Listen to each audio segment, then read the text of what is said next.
제가 지난주에 캄보디아 선교를 다녀왔는데요. 이제 캄보디아 가서 이제 강의를 하던 중에 맨 앞자리에 앉아갖고 수업을 듣는 연세 많으신 이제 여자 현지 사역자님이 계셨습니다. 근데 맨 앞에서 앉아서 수업을 듣다가 갑자기 전화가 와서 전화를 그 자리에서 받으시는 거예요. 저는 순간 되게 당황했습니다. 아무리 좀 이렇게 후진국에 낙후되어 있다 할지라도 그래서 어느 정도 매너가 있어야 되는 거 하는 거 아니냐 하면서 좀 마음이 불편한 마음으로 이렇게 강의를 계속했습니다. 근데 강의를 하고 있는데 그분이 강의 도중에 뭐라고 이렇게 이야기를 하시더라고요. 그러니까 이제 옆에 있는 통역하시는 분이 이야기를 해주시는데 마을에 있는 분이 전화를 했는데 자기네 집에 있는 소가 지금 물에 빠졌다는 거예요. 물에 빠져가지고 누구도 가족 중에 아무도 없는데 소를 구해내 줄 사람이 없다. 이제 그렇게 이야기를 하는 겁니다. 그러면서 그분이 얼굴에는 걱정과 의심이 가득 차서 어떻게 해야 될지 모르겠다. 뭐 갈 수도 없고 누구에게 도움을 청할 수도 없고 뭐 그런 상황이다라고 이야기를 하는 겁니다.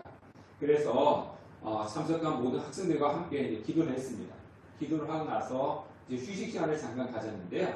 그 휴식 시간에 또 전화가 왔다는 겁니다. 소가 스스로 수영을 해가지고 밖에 나왔다. 그래서 감사하다라고 하면서 모두 하나님께 영광을 올려드렸습니다. 예수를 믿는 우리는요, 이러한 작은 간증들은 최소한 한두 개 정도는 가지고 있을 겁니다. 모든 사람들이 이런 사소한 간증할 것이 있는데, 우리와는 다르게 하나님으로부터 큰 은혜를 경험하고 이렇게 간증 집회를 다니시는 그런 분들이 계십니다. 그런 분들 보면요, 전국에 있는 교회를 다니시면서 간증 집회를 하셔요. 때로는 전 세계를 다니면서 간증 집회를 하시는 분들이 있습니다. 그래서 어떤 사람들은요, 그분들을 보면서 부러워합니다. 나도 저분처럼 이 교회 저 교회 다니면서 간증 집회를 하고 싶고 전 세계를 다니면서 간증 집회를 하고 싶다. 그렇게 부러워하시는 분들이 계십니다. 우리가 매년 12월 달에 다니엘 기도를 하지 않습니까? 다니엘 기도에 나오셔갖고 간증하시는 분들이 있습니다. 그 곳에 와가지고 간증을 하면요, 대박 스타가 되시더라고요. 저희 교회도 작년에 다니엘 기도에 와가지고 이제 간증을 했는데 그 간증 때문에 너무 많이 바빠졌다는 거예요. 여기저기 다니면서 간증하러 다니시느라고 너무 바쁘다. 이렇게 말씀하신 분이 계셨습니다. 근데 저는요, 개인적으로 그렇게 큰 간증을 하시는 분들이 하나도 부럽지 않습니다. 왜냐하면 그런 큰 간증을 하시는 분들 보면 많은 어려운 가운데 하나님 은혜를 경험했다. 이런 간증이 대부분입니다. 쉽게 말하면 이런 거죠. 내가 병이 나왔습니다. 하나님 은혜로 병이 나왔습니다. 이런 간증을 하실 때는 그분은 어떤 어려움과 고난을 겪으셨다는 겁니까? 큰 병이 걸렸다는 거죠. 큰 병이 걸려서 어려움과 고난을 겪었는데 하나님의 은혜로 그 병이 나았다. 이런 간증이지 않습니까? 또 사업이 잘 되었다. 이런 간증을 하시는 분을 보면 그 전에 뭐 했다는 거예요? 사업이 망했다는 거예요. 그냥 노숙객처럼 아무것도 없는 그 어려움을 겪었는데 하나님의 은혜로 자기 사업이 잘 됐다. 이런 간증을 하는 거 없지 않습니까? 그래서 저는요, 그런 큰 병이 때문에 고통과 어려움을 당하고 싶지 않습니다. 그래서 그 병이 나와가지고 하나님 은혜 병이 나왔다? 이런 간증을 하지 않고 그런 병이 걸리고 싶지도 않고요. 그리고 그 사업이 쫄딱 망했어. 하나님 은혜로 잘 됐다. 그 쫄딱 망하는 어려움을 겪고 싶지 않습니다. 그래서 매 순간순간마다 하나님께 주시는 그 평범한 삶에 저는 하나님께 감사하며 그 은혜를 살아가고 싶은 겁니다. 그게 저는 행복인 것 같아요. 이 간증처럼 사람이 예수님을 처음 믿을 때 나타나는 모습도 다양합니다. 어떤 분들은요, 유명인들이 간증할 때처럼 극적인 거듭남의 순간이 있기도 합니다. 하나님께서 강력하게 역사하셔가지고 자기가 잠을 자는데 아니면 자기가 무엇을 하는데 하나님께서 강력하게 나타나셔갖고 자신이 괘씸하고 거듭났다. 이렇게 은혜를 경험하고 간증하시는 분도 있습니다. 또 어떤 사람은요, 나는 그런 경험 없는데 자신도 나도 모르는 사이에 믿음이 생기고 잔잔한 보소와 같은 성령의 은혜를 경험하시는 분들도 계십니다. 근데 여기서 우리가 오해할 수 있는 분들이 있는데요. 예수를 믿을 때 큰 태풍과 같은 그런 큰 성령을 경험하시는 분들은 자신이 겪은 것과 같은 그런 성령의 역사를 경험하지 못했다면 거듭나지 못했다. 이렇게 주장하시는 분들이 있어요. 자신이 예수 믿을 때 큰 태풍을 만난 것처럼 엄청난 경험을 했다. 근데 너네 그런 경험 했어? 그런 경험하지 못했으면 그것을 거듭난 것이 아니야 라고 그렇게 이야기를 하시는 분들이 있어요. 자, 그런데요, 꼭 그런 건 아닙니다. 성령의 경험이라고 하는 것은요, 큰 태풍과 같은 것을 경험하는 것처럼 큰 은혜, 큰 성령의 체험을 하시는 분들도 있습니다. 하지만 산들바람처럼, 우리가 산들바람 어떻습니까? 바람이 부는지 안 부는지 그냥 잠깐 시원한 것만 느낄 수 있는 그런 산들바람처럼 성령을 경험하시는 분, 처음에 예수 그리스도를 믿을 때 경험하신 분들이 있습니다. 그렇지 않습니까? 근데 대부분의 사람들은요, 어떤 경험을 하겠습니까? 태풍과 같은 그런 경험을 하시는 분들이겠습니까? 아닙니다. 대부분의 사람들은요, 산들바람처럼 그렇게 경험을 하시는 거예요. 그런데 우리가 그런 경험하신 분들은 뭐 큰 태풍과 같은 그런 경험을 하기를 원하고 있고, 또 태풍 같은 경험을 한 사람들은, 그런 경험을 하지 않는 사람들은 성령을 제대로 받지 못한 거야? 이렇게 이야기하는데, 그것은 성령을 제대로 알지 못하는 분들이 하시는 이야기입니다. 예. 하나님은요, 사람에 맞게끔 사람에 따라서 역사하시는 방법이 다릅니다. 강력하게 역사하시는 분도 계시고요, 그냥 산들바람처럼 조용히 역사하시는 분들도 있습니다. 그렇기 때문에 다양하게 나타나시기 때문에 어떤 특별한 하나를 가지고 이렇게만 해야 된다라고 하시는 것은 성경을 모르시는 분들이 하시는 소리입니다. 자, 그런데 우리는 이 큰 성령의 역사를 체험하시는 것이 좋습니다. 그런 경험을 하시기를 적극 추천하는데요. 오늘 성경에도 보면 사도 바울이 예수님을 만나는 그런 장면이 있지 않습니까? 사도 바울은 어떻게 성령을 경험했습니까? 사도 바울이 어떻게 예수님을 만났습니까? 큰 태풍 같은 그런 경험을 하면서 이적을 통해서 예수님을 경험했다는 겁니다. 자, 우리는 그 사도 바울 같은 성령의 역사를 경험하고 싶어 하는데 그런 경험을 해보시길 바라겠습니다. 그런데요, 우리는 사도행전의 말씀을 살펴보면서 주의해서 보아야 될 것이 있어요. 자, 우리 5월부터 우리가 사도행전 말씀을 살펴보았는데요. 5월 첫째 주에 사도행전 2장의 말씀을 제가 설교를 했습니다. 자, 사도행전 2장에 보니까 베드로가 설교를 했어요. 베드로가 복음을 딱 전했는데, 베드로의 설교를 들었던 사람들의 반응이 어땠다고 그랬습니까? 어땠었죠? 베드로의 설교를 듣자 그때 마음이 찢었어요. 그죠? 찔려가지고, 그러면 마음에 찔리니까, 그럼 우리 어떻게 해야 됩니까? 라고 하니까 사도 베드로가 하는 얘기가 뭐냐면, 너희들 회개하고 세례를 받고 성령 충만을 받으라. 그렇게 했습니다. 그래서 그때 사도행전 2장에 보면 베드로의 설교 들었던 사람들은요, 회개하고 세례를 받고 성령 충만을 받았어요. 자, 이런 사람들은요, 어떻게 회심한 겁니까? 강력한 태풍 같은 경험을 한 겁니까? 아니잖아요. 산들바람 같은 그런 성령의 경험을 하고 예수를 믿는 사람입니다. 근데 사도 바울은 어떠합니까? 지난 주에는 말씀드린 대로 예루살렘 교회는 7명의 사역자를 세웠잖아요. 7명의 사역자를 세웠고 그 중에 우리가 잘 알고 있는 스데반, 우리가 보통 집사람 하는데 성경에는 집사람 말이 없어요. 그냥 7명의 사역자를 세웠고 그 중에 스데반이 설교를 했어요. 그러니까 사도행전 7장에 보면요, 스데반이 설교를 했는데 수많은 사람들이 똑같이 그 설교를 듣고 어떤 마음이 있었냐면요, 마음의 찔림이 있었어요. 마음의 찔림이 받았습니다. 자, 그러면 이 사도행전 2장에 베드로가 설교했을 때는 사람들이 마음의 찔림을 받고 어떻게 했다고 했습니까? 회개하고 세례를 받고 성령 충만을 받았잖아요. 어떻게 해야 됩니까? 그랬잖아요. 근데 사도행전 7장에 보니까 스데반의 설교를 듣는 사람들이 똑같이 마음의 찔림을 받았어요. 근데 그 사람들 반응이 어땠습니까? 죽였는데 어떻게 받아요? 이를 갈았어요. 여러분, 이 언제 갑니까? 잠잘 때 이 가십니까? 이 간다는 건 분하다는 거잖아요. 이를 갈고, 그 다음에 어땠습니까? 큰 소리를 쳤어요. 자, 우리가 싸울 때 목소리가 어때요? 커지죠. 왜 싸울 때 내 목소리가 커지죠? 네, 저 사람이 소리를 내지 못하도록 내 목소리만 들어라 이거지 않습니까? 그러니까 이 사람들이 큰 소리를 지르는 건 뭡니까? 스데반의 설교를 듣기 시작하는 거예요. 그 다음에 또 귀를 막았어요. 예, 귀를 막았다는 거 듣기 싫다는 거죠. 그리고 돌을 들어서 스데반을 죽였습니다. 자 보세요. 사도행전 2장에서는 베드로가 똑같이 설교했는데 마음이 찔렸습니다. 찔려받고 그럼 우리가 어떻게 해야 될까요?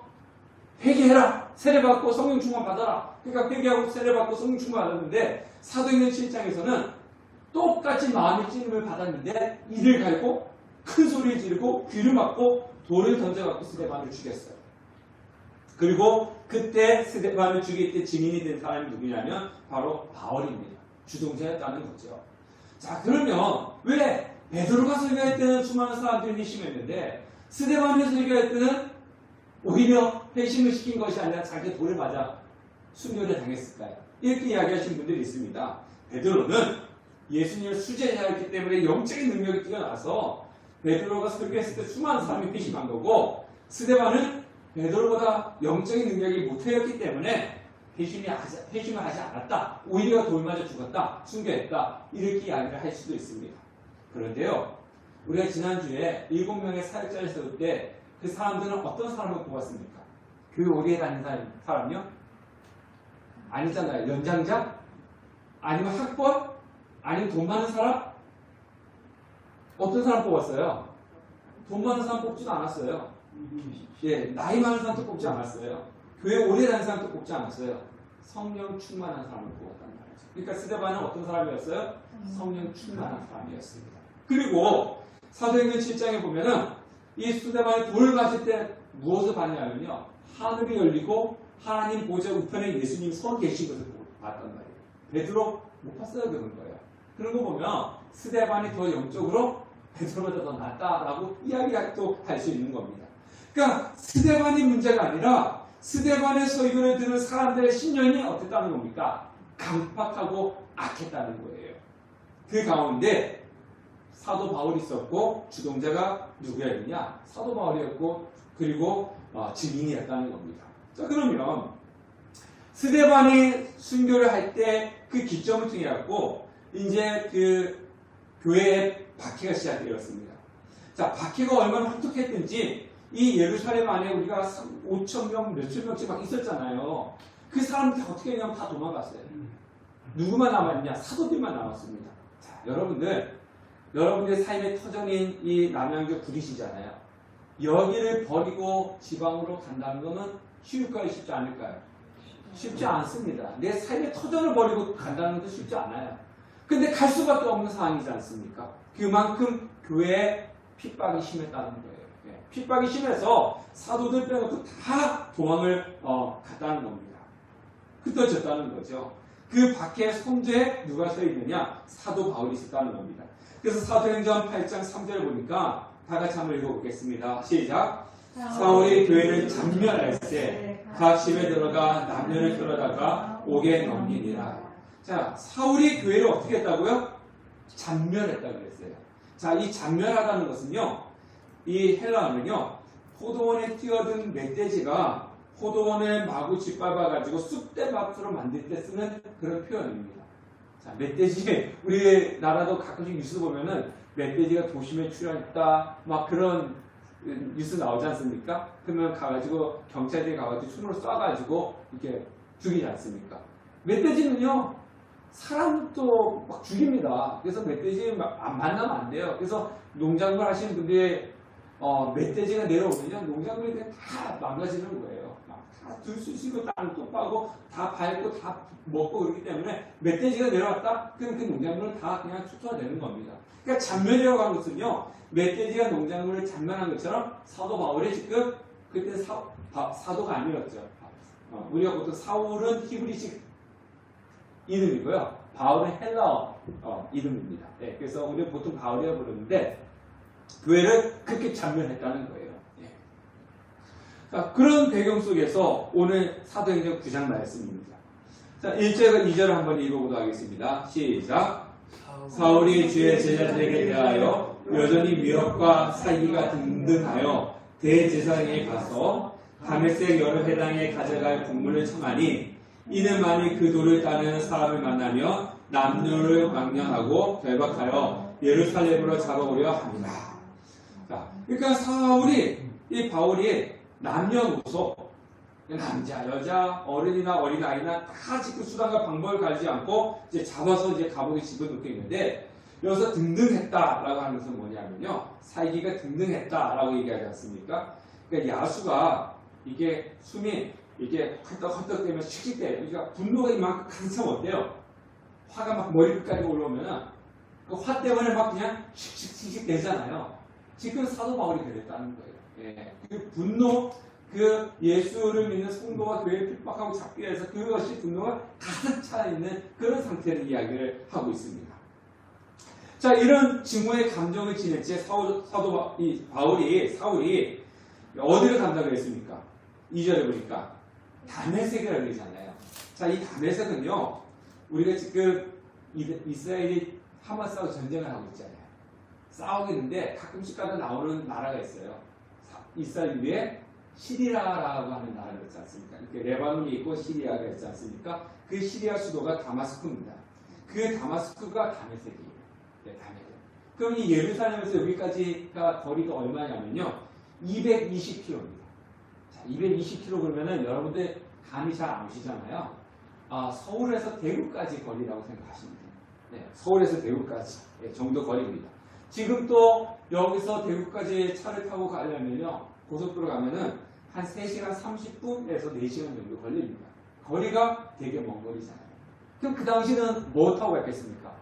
안 타고 갔죠. 막 이렇게 달려가는 게 아니라 가니까 며칠을 걸려서 가는 거예요. 뭐하러? 교회를 핍박하고 성도를 잡으려고. 그럼 왜 꼭 굳이 거기까지 가야 되느냐? 2000년 전에 거기 이 다메섹은요, 4만 명의 유대인들이 있었고요, 30개의 회당이 있었답니다. 그러니까 유대인들이 많았다는 거죠. 그러니까 이 핍박 때문에 이 성도들이 뿔뿔이 흩어지면서 이 다메섹에 갔어요. 그곳에 유대인들이 많으니까 거기서 전도를 해서 예수 믿는 사람들이 많아졌다는 거예요. 예수 믿는 사람들이 많아지니까 그 사실을 알게 된 사울이 대제사장의 위임을 받아가지고 그 먼 곳에 있는 성도들을 잡아가지고 오려고. 그래서 원정을 가는 거예요. 원정을. 지금 원정을 가고 있는 겁니다. 220km나 떨어진 그 먼 곳에. 자, 그만큼 이 예수를 만나기 전에 사울은요, 살기 든든한 청년이었고, 그리고 큰 대적자였고 방해자였습니다. 자, 이런 사람에게 이렇게 분노가 가득 차서 220km나 떨어진 곳에 가서 교회를 핍박하고 성도를 잡으려고 하는 이 바울에게 예수 믿으세요, 회개하고 세례받고 성령 충만하세요 이른다고 해가지고 이 사람이 그 사도행전 2장에 나와 있는 사람처럼 그럼 우리가 어떻게 해야 됩니까? 내가 어떻게 해야 됩니까? 이러겠습니까? 아니라는 거죠. 일반 사람은 이 베드로의 설교를 듣고 그럼 마음이 찔려고 그럼 우리가 어떻게 해야 돼요? 회개하고 세례를 받고 성령 충만을 받을 수 있지만 이 사도 바울같이 이렇게 심령이 강팍한 사람은요, 복음을 증거한다가지고 그 사람이 예수 그리스도를 믿지는 않는다는 겁니다. 그렇지 않습니까? 그래서 사도 바울에게는 어떤 방법이 필요했습니까? 큰 태풍과 같은 강력한 방법이 필요했던 겁니다. 그래서 오늘 말씀 보면요, 이 다메섹으로 가고 있는 그 기회에 하나님께서 밝은 빛으로 나타나셨고 큰 음성으로 직접 나타났습니다. 그리고 어떻게 했습니까? 이 밝은 빛은 정오라 그랬어요. 햇빛이 가장 밝을 때가 언제입니까? 정오지 않습니까? 그 햇빛보다도 더 밝은 빛으로 하나님이 나타나셔가지고 큰 음성으로 바울에게 나타난 겁니다. 그 예수님을 만나고 어떻게 됐습니까? 사흘 동안 보지도 못하고 먹지도 못했다는 거예요. 자, 사흘 동안, 3일 동안 보지도 못하고 먹지도 못한 상태는 어떤 상태겠습니까? 반 죽여놓은 거죠. 쉽게 말하면 하나님이 반 죽여놓은 거예요. 이 바울을. 자, 우리가요, 자녀들을 키울 때도 그러잖아요. 말로 이거 해야 돼, 저거 하지 말아야 돼 이럴 때 부모가 한마디 했을 때 그 말을 듣는 자녀들이 있잖아요. 그러면은 한마디 했는데 그 자녀가 그 말을 들었어요. 그러면 부모는 어떡합니까? 두 마디 할 필요가 없잖아요. 근데 또 어떤 자녀는요, 한마디 했는데 안 들어. 그럼 어떻게 해요? 한마디 더 하죠. 말을 했는데 안 들어. 그럼 어때요? 소리 지르고, 그 다음에 또 심지어는 어떻게 합니까? 요즘은 때리면 안 돼요. 요즘은 때리면은, 또 폭행죄로 잡혀가기 때문에 요즘 때리면 안 돼요. 예전에 저도 우리 아이들 엎어놓고 그냥 막 빠따로 막 그래서 하도 말하면, 엎드려! 이래가지고 막 큰 놈이 더 많이 맞았어요. 작은 놈보다. 막 때리고 그랬어요. 지금 그랬다가는 신고하면 이렇게 경찰서 가야 되니까 이렇게 하면 안 됩니다. 우리가 자녀를 키울 때는 그러잖아요. 말했을 때 들으면은 그냥 그걸 끝나는데 말 안 들으면 몽둥이를 들어야 되는 것처럼 하나님도 똑같습니다. 좋은 말 할 때 말씀 들으면 그걸로 끝나지만 말을 해도 듣지 않으면 하나님 어떻게 하신다고요? 강력한 방법으로 사용하시는 겁니다. 반쯤 죽여놓는다는 거죠. 그래서 우리가 이렇게 이야기하지 않습니까? 알아서 키워. 좋은 말 할 때 들어. 그렇게 이야기합니다. 그래서 하나님 앞에서는 순종하는 것이 가장 좋은 방법입니다. 나중에 가서 잘못했습니다. 하나님 죽을 죄를 했습니다. 한 번만 용서해 주세요. 그래서 뭐 천부의 의지 없어서 손 들고 옵니다. 그렇게 하면서 주님 앞에 나오지 말고 평상시에 하나님 말씀 속에 하나님 은혜 속에 하나님 말씀에 순종하며 가는 것이 가장 좋은 방법입니다.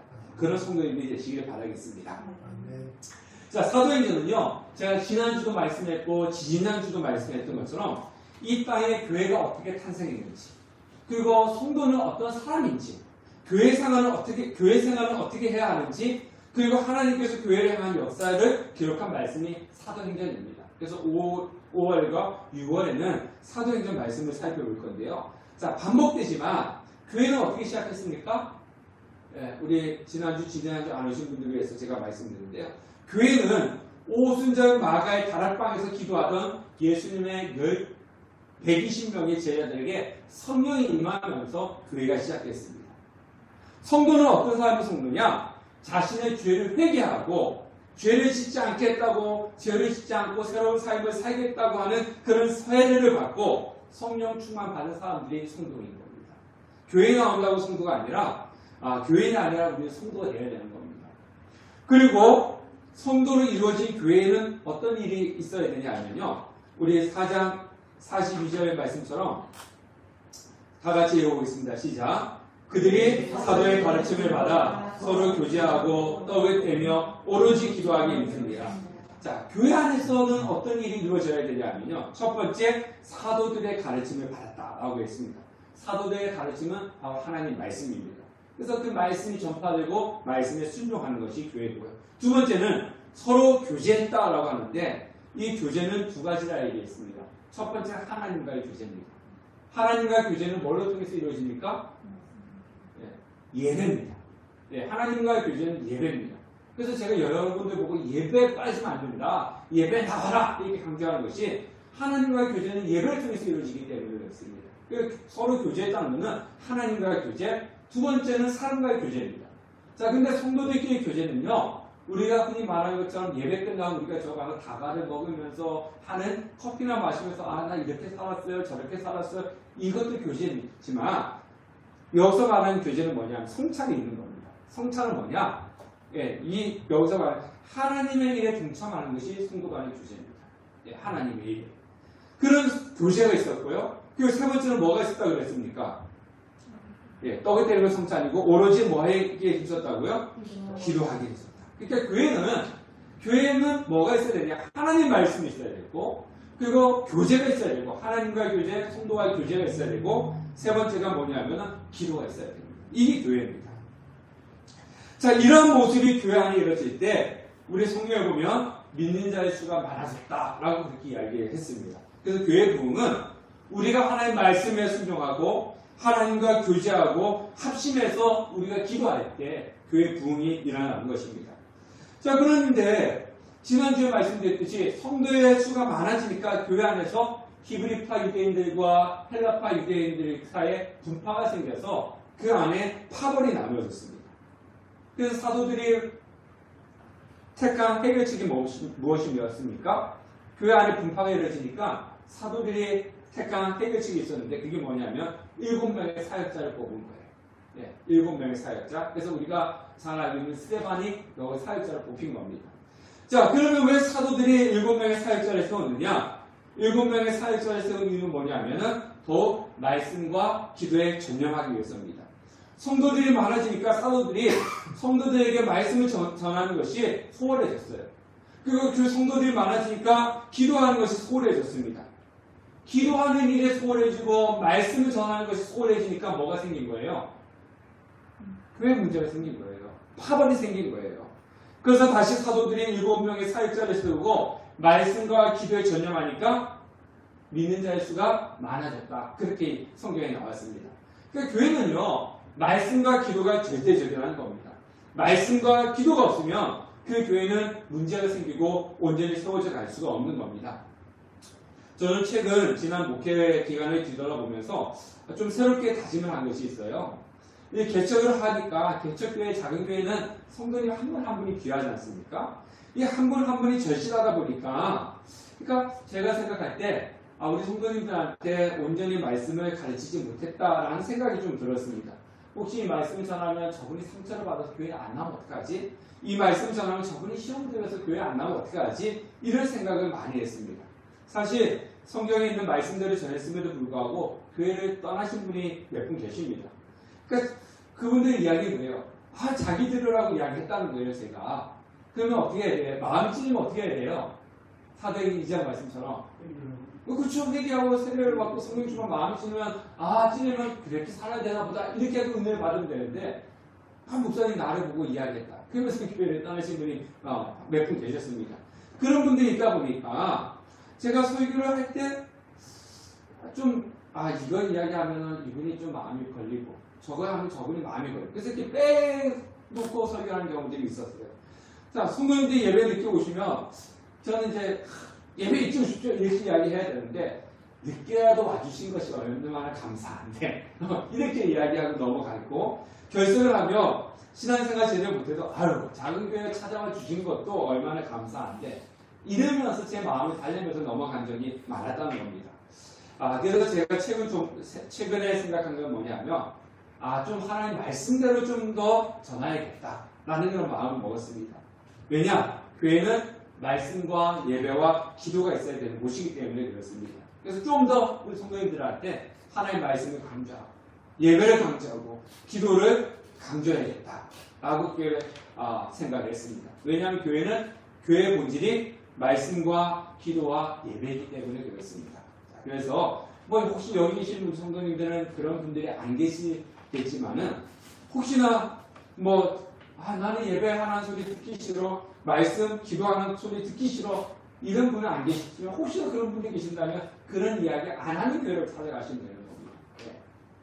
교회는 말씀과 예배와 기도를 빼놓고 이야기할 수가 없는 곳이기 때문에 그렇습니다. 또 제가 최근에 이런 생각도 많이 들었습니다. 제가 교만이죠. 제가 없으면 이 교회는 무단해야 돼. 이런 생각을 좀 많이 했습니다. 그래서 나는 내가 없으면 안 돼. 이런 생각을 많이 했는데 그거는 교회는 그것이 아니라는 겁니다. 교회는 하나님께 주신 사명의 기간이 있습니다. 이 교회는 100년이라고 하는 사명의 기간을 받을 수도 있고 10년, 50년이라고 하는 그 사명의 기간을 받을 수도 있습니다. 이 교회에 주신 사명의 기간이 10년이라면 아무리 사람의 힘으로 100년을 유지하려고 한다 할지라도 100년 갈 수가 없어요. 10년까지만 유지하면 됩니다. 그리고 이 교회에 주신 하나님의 사명이 100년이라면 10년 하고 나서 문 닫으려고 한다 할지라도 아무리 어려운 일이 있다 할지라도 이 교회는 쉽게 문을 닫지 않습니다. 왜냐하면 이 교회는 하나님의 교회이기 때문에 그렇습니다. 교회는요, 사명을 다하는 날까지 누가 있든지 누가 없든지 간에 절대로 넘어지지도 않고 무너지지도 않습니다. 제가 없어도 여러분이 안 계셔도 이 교회는 하나님 주신 사명을 감당하는 날까지 유지가 되는 겁니다. 또 제가 이 교회를 섬겨야 될 사명이 이 교회에 주신 사명이 100년인데 하나님이 저에게 주신 사명이 10년이라면 저는 20년, 30년을 있고 싶어도 이 교회에 있을 수가 없어요. 10년만 채우면 되는 겁니다. 여러분들도 마찬가지고요. 제가 그랬지 않습니까? 우리 여태까지 1년 섬기시다가 가신 분도 계시고 5년을 섬기시다가 심지어는 5주 섬기시다 가신 분도 계세요. 5주 섬기신 분은 그분에게 주신 우리에게 주신 사명은 5주입니다. 5주. 그래서 5주 섬기시다 간 거예요. 근데 여러분들의 사명은 모르겠지만 여러분들은 뼈를 묻을 때까지 이 교회에 섬기시는 그 사명이 있는 줄 생각하시고 이 교회를 섬기시는 여러분 되시기를 바라겠습니다.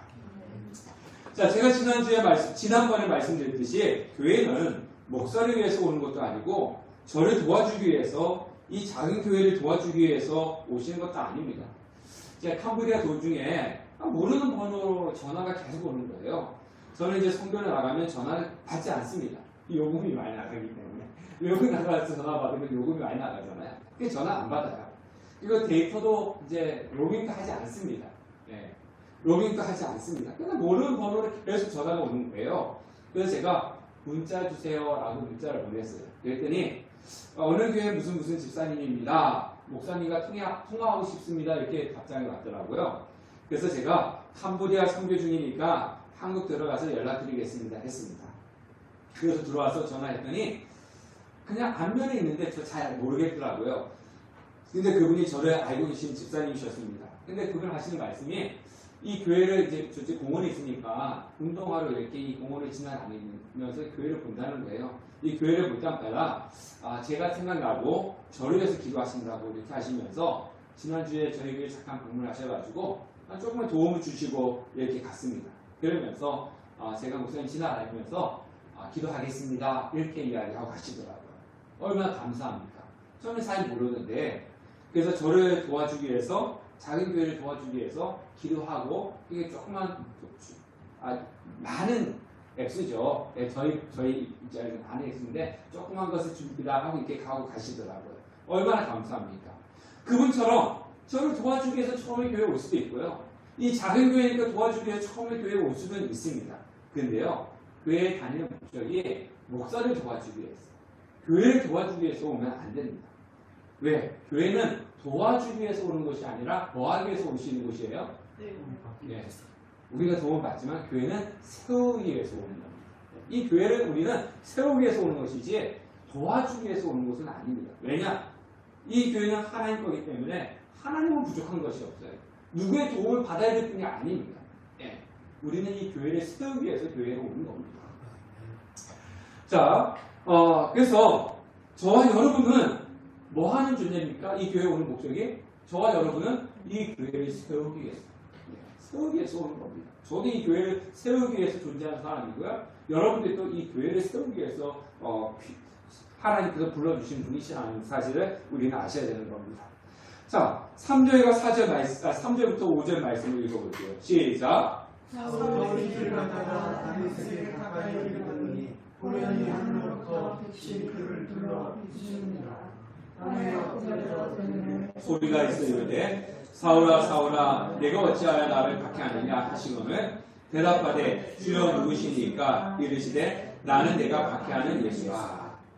자, 다메섹으로 뿔뿔이 흩어진 성도들은 다메섹의 그 성도를 프레파하기 위해서 붙잡기 위해서 이제 다메섹으로 가고 있는 그 사울 일행이 거의 다메섹에 도착할 때쯤에 갑자기 그냥 밝은 빛이 탁 비치더니 사울이 이제 땅바닥에 이제 엎드렸죠. 그때 이제 빛 속에서 소리가 들리는 겁니다. 사울아 사울아 내가 어찌하여 나를 박해하느냐. 그러니까 사울이 뭐라 그럽니까? 주여 누구시니까? 그러니까 그 예수님이 하시는 말씀이 뭐냐면 나는 내가 박해하는 예수다. 그렇게 이야기했습니다. 자, 사도 바울이 예수님을 본 적이 있을까요? 네, 사도 바울은 예수님을 본 적이 없습니다. 한 번도 없어요. 그런데 예수님을 본 적도 없는데 어떻게 박해를 했겠습니까? 그죠? 예수님을 본 적도 없는 사람이 예수님을 박해한 적도 없겠지 않습니까? 그런데 예수님은 지금 뭐라고 했냐면은 당신 누구십니까? 사울이 묻으니까 내가 박해하는 예수다. 사도 바울은 예수를 본 적도 없고 박해한 적도 없는데 예수님은 자신을 박해했다 그렇게 이야기하고 있습니다. 자, 여기서 박해하다라고 하는 것은 뭐냐면요, 한번 이렇게 힘들게 한 것이 아니라 끈질기게 쫓아다니면서 괴롭히는 것을 의미하고 있는 거예요. 그러니까 사도 바울은 교회와 성도를 지금 박해를 했는데, 핍박했는데 예수님은 어떻게 받아들였다는 겁니까? 자신을 박해했다라고 그렇게 받아들였다는 거예요. 그래서 교회는 곧 누구와 똑같다는 겁니까? 교회가 예수님입니다. 그 예수 그리스도 믿는 성도가 곧 누굽니까? 작은 예수인 거죠. 그래서 예수님은 이 교회는 나고 이 예수를 믿는 신실한 성도는 곧 나야. 그래서 교회를 박해하고 신실한 성도를 박해하는 것은 곧 누구를 박해하는 것과 똑같이 받아들이냐면 자신을 박해하는 것과 똑같이 예수님이 받아들였다는 겁니다. 그래서 너는 교회와 성도를 박해했지만 곧 누구를 박해했느냐? 나를 박해했다. 그래서 오늘 여기 있는 것처럼 내가 박해하는 예수다. 그렇게 말씀을 하신 겁니다. 그래서 사도 바울이 뭐라 그랬냐면요. 자신이 고린도전서 15장 9절에 나는 하나님의 교회를 박해했으므로 이렇게 고백해요. 갈라디아서 1장 13절에 보니까 내가 이전에 유대교회에 있을 때 행한 일을 너희가 들었거니와 하나님의 교회를 박해하여 멸하고 이렇게 했단 말이에요. 이렇게 사도 바울이 고백을 했습니다. 자신이 만난 적도 없음에도 불구하고 나는 내가 박해하는 예수라 라는 그 말씀을 통해서 내가 교회와 성도를 핍박했는데 그것이 곧 예수를 박해했구나 라고 깨달았다는 겁니다. 자, 예수님을 사랑하면요 교회를 사랑하게끔 되어 있습니다. 예수님을 제대로 믿지 않으면 교회를 박해하게끔 되어 있습니다. 박해를 한다는 것은 꼭 핍박을 하는 것만 이야기하는 것이 아니라 교회를 가볍게 여기고 함부로 대하는 것, 그것이 바로 박해인 것입니다. 교회를 사랑하는 것은 예수님을 사랑하는 것이고 교회를 박해하는 것은 곧 예수님을 박해하는 것입니다. 자, 사도행전 12장에 보면 야고보를 죽이고 교회를 핍박한 헤롯이 있는데 그 헤롯 왕은 벌레에 먹혀 죽었습니다. 그러니까 벌레에 먹혔다는 것은 우리 몸속에 어떤 바이러스와 같은 세균 때문에 죽었다는 거죠. 기독교 역사상 교회를 핍박한 자들은 멸망을 당했습니다. 예수를 박해한 사도 바울도 거의 죽음 직전까지 갔지 않습니까? 교회는 이런 것입니다. 왜냐하면 큰 교회든지 우리 교회처럼 작은 교회든지 간에 교회는 하나님의 것이기 때문에 그렇습니다. 자, 그렇기 때문에 기세가 등등해서 교회를 핍박하던 사도 바울도 하나님 앞에서 어떻게 됐습니까? 두 손 두 발이 다 되었지 않습니까? 사도 바울은요 부족한 것이 하나도 없는 사람이었어요. 뭐 재력도 있었고요, 학력도 있었고요, 권세도 있었고요, 모든 것을 다 가지고 있는 사람이 바로 사도 바울이었습니다. 근데 교회를 핍박하니까, 예수를 핍박하니까 그 앞에서 두 손 두 발을 다 들고 하나님 앞에 항복을 하고 그리고 예수 그리스도를 믿고 복음을 증거하는 사람으로 바뀐 것입니다. 여러분, 우리가 이제 가끔씩 나오면은 놀부 뭐 있잖아요. 식당. 예? 놀부보쌈입니까? 근데 흑모보쌈은 없는 것 같아요. 못 본 것 같아요. 자, 근데 우리가 그 어릴 때 그 동화책을 보면은 흥부전이지 않습니까? 그죠? 흥부전인데 그 흥부전을 보면은 이 제비가 치료해준 제비가 금은 보화를 이렇게 든 박씨를 갖다 줘가지고 그걸 가지고 통해서 이제 이게 그래서 부자가 되지 않습니까? 그죠? 그래서 은혜를 갚은 그 제비지 않습니까? 은혜를 갚은 제비. 그래서 우리 속담에 은혜를 뭘로 갚는다 그래요? 은혜로 원수를 갚는다. 그러지 않습니까? 그래서 은혜 갚은 제비, 은혜를 원수를 갚는다. 이런 말은 모두 뭡니까? 내가 무엇을 해줬기 때문에 그것에 대한 갚는 거, 그죠? 그것을 갖다가 이제 은혜다. 그렇게 이야기를 하는데, 하나님과 우리의 사이에서 은혜는요, 인간 사이에서처럼 내가 이것을 줬더니 저 사람이 나한테 뭐 줬어. 그런 개념이 아니라는 거예요. 하나님과 우리의 사이에는요, 그냥 내가 하나님께 무엇을 했기 때문에 하나님께서 나에게 베푸시는 것, 그것이 은혜가 아닙니다. 나는 그것을 할 수 없는 존재임에도 불구하고 하나님께서 나에게 부어주시는 것, 그것이 바로 은혜입니다. 자, 사도 바울 보세요. 사도 바울이 하나님 앞에 뭐 했습니까? 아무것도 안 했어요. 오히려 핍박했어요. 박해했어요. 근데 하나님은 사도 바울에게 무엇을 주셨습니까? 예수를 믿고 복음을 증거하는 사람으로 바꿔주셨지 않습니까? 그게 은혜인 거예요. 그러면 우리가 사도 바울을 이렇게 보면 저는 나쁜 놈이었어 이렇게 생각하지만 결국은 우리도 똑같이 어떤 존재예요? 우리도 사도 바울이에요. 예수를 박해하고 교회를 핍박하고 성도를 핍박하는 그런 사도 바울 같은 똑같은 존재입니다. 더 나은 것이 없어요. 그럼에도 불구하고 하나님께서 사도 바울을 불러주신 것처럼 우리를 불러주셨다는 거예요.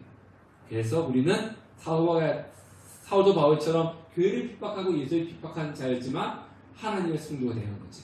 그게 바로 뭐라는 겁니까? 은혜라고 하는 겁니다.